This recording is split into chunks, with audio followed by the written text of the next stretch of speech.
شود. سناتور آمریکایی با پورتمان میگوید سلاح کشنده دفاعی که آمریکا با اوکراین ارسال خواهد کرد به خاطر مقاومت با تجاوز جدایی‌خواهان رو به روسیه است.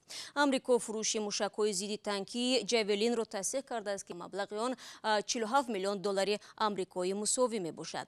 روز 2 اپریل در پراگ این سناتور جمهوری خود در قرارگاه رادیوی اروپای آزاد رادیو آزادی با سوال‌های خبرنگار بخش اوکراینی رادیو آزادی راستیسلاو خوتین پاسخ داد. در ابتدای صحبت درباره مسلح‌شوی بود و خبرنگار از سناتور پرسید که آیا سلاح ایلاوگی و آن هم کشنده باعث توسعه نزاع نخواهد شد؟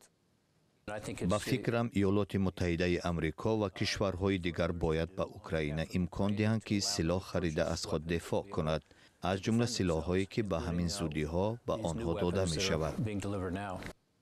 در ادامه صحبت خبرنگار رادیو آزادی از سناتور سوال کرد که آیا به اندیشه او به این وسیله جنگ در اوکراین عمیق‌تر خواهد شد؟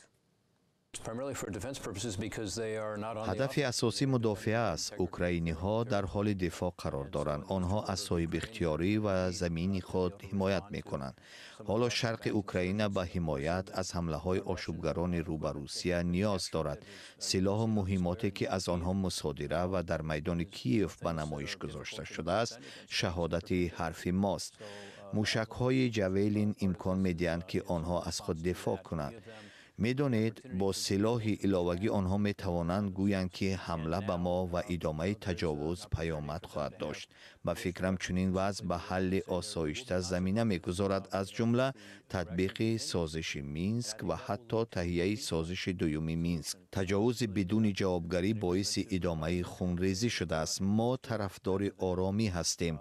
اوکراینی ها نیز در حال حمله نیستند. آنها از صاحب اختیاری خود دفاع می‌کنند. And therefore more bloodshed.